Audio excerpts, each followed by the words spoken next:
Exactly. I want to dig in. Sorry. No, go. I want to dig into something. What does that mean, the right way? Because we talked about this a little bit on the text last night, and there was a situation I was in recently. I'll start. Sorry, I was in a situation the other day, and someone was talking about like some orders or a request that they'd gotten from another organization, and they're like, "Well, I have to do this because they asked me for it," and I'm like, "Well, the situation has changed. Like you are no longer you're no longer the person that should be providing this information." They're like, "Well, I have to do it anyway because they told me to." I'm like, I don't understand what you're saying to me right now. I cannot wrap my brain around just because someone that, is an echelon above you that doesn't even outrank you told you that they need this information from you, that you're just going to like jump through your own butthole to like do it. Like, I don't understand that. So like, to me, like the right way, like that means a lot of different things. Right. I think in any good organization, there's professional tension, and that professional tension goes up and down. There is a push and there is a pull. People have a mistaken, a misconception about the military that, if somebody outranks you, they could just tell you what to do and you have to go do it. Well, if it's legal, if it's ethical, if it's moral, if it's smart, if it's not dangerous, if it manages risk, there is a lot of qualifications for what an order has to be, right?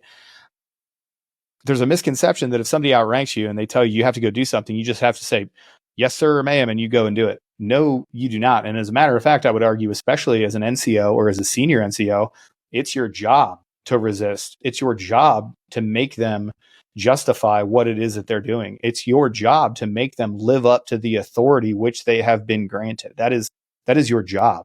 To be an individual, to be a problem solver on your own, of your own accord, with your own thoughts and your own experiences.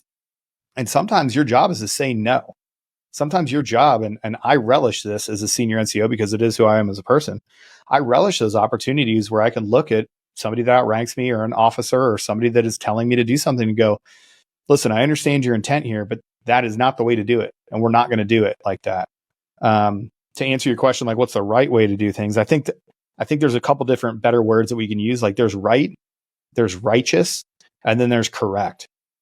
You can do things for the righteous reasons because you think that morally, ethically, that's righteous. It's righteous for me to act in a certain way, right?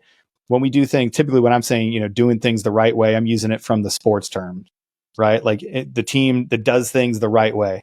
We block, we tackle, we do these basic things, we do them. But that's really, when I say right, I mean correct.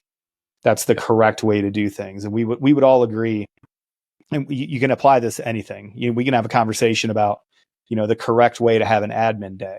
Okay, well, you take out your own trash at the end of the day. You do things as best you possibly can. You're open, you're honest, you're transparent with your processes and making sure that you're doing the level best throughout whatever it is that you're supposed to do through your job and your task. And at the end of the day, when you leave, you turn the lights off. That's the right way to do things, right? There's a million ways we can get the job done. Some of them aren't the right way. And we've all and every time that I bring this up, I think of like GPC requests, things that we've spent money on. Totally legit. Totally legit. Even if it's something like, man, sometimes the best there's a thing, everybody buckle up for a contracting talk. So when we spend money in the military, there's a whole bunch of rules and regulations, but nobody knows the full set of rules and regulations because they're ridiculous and they're copious. They're huge. There may be a rule that you've never heard of. You could, for no fault of your own, you could run afoul of a contracting office somewhere because you didn't know that you needed an SF 182 to do this job because it was training and not off the shelf goods and services, even though you're paying for a coach to teach you things that you can't actually buy that actually qualify as a contract and not an SF 182, right? Mm-hmm. For the one listener that's still listening in the military right now, you're going to recognize a lot of those terms. The bottom line here is the best piece of gear that you need for your men might not be what they call Berry compliant, so you can't buy it. It's illegal for you to buy it, but you still know that it's the best piece of gear, and it's going to mean the difference between freezing and not freezing on a mountain. Yep. So now the question is like, okay, well, are you going to do the correct thing? The correct thing is not to buy the gear. Are you going to do the righteous thing, which is, I don't know, maybe I bend the rules a little bit. Maybe I don't take any money, but little gray area living here. Or am I going to do the right thing? And the right thing would probably be to go to the commander and go, hey, sir, hey, ma'am, there's this piece of gear. It's not Berry compliant. It's going to cost us more to go to this other company, but I'm going to need you to give me more money for that. That's probably the right way to do things. And there's a whole bunch of gray area in all of this stuff that we're talking about. Do you know what I love about this community is, at least from my perspective, we're always fighting somebody. Always. We're either fighting the people in our chain of command that are either below us or above us. Yep.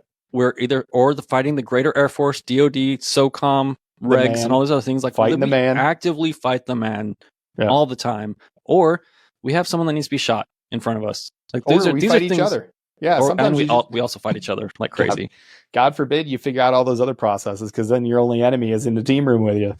If you have a competitive itch and you like problem solving, like this is the place for you, because there is always someone to fight with. There's always somebody.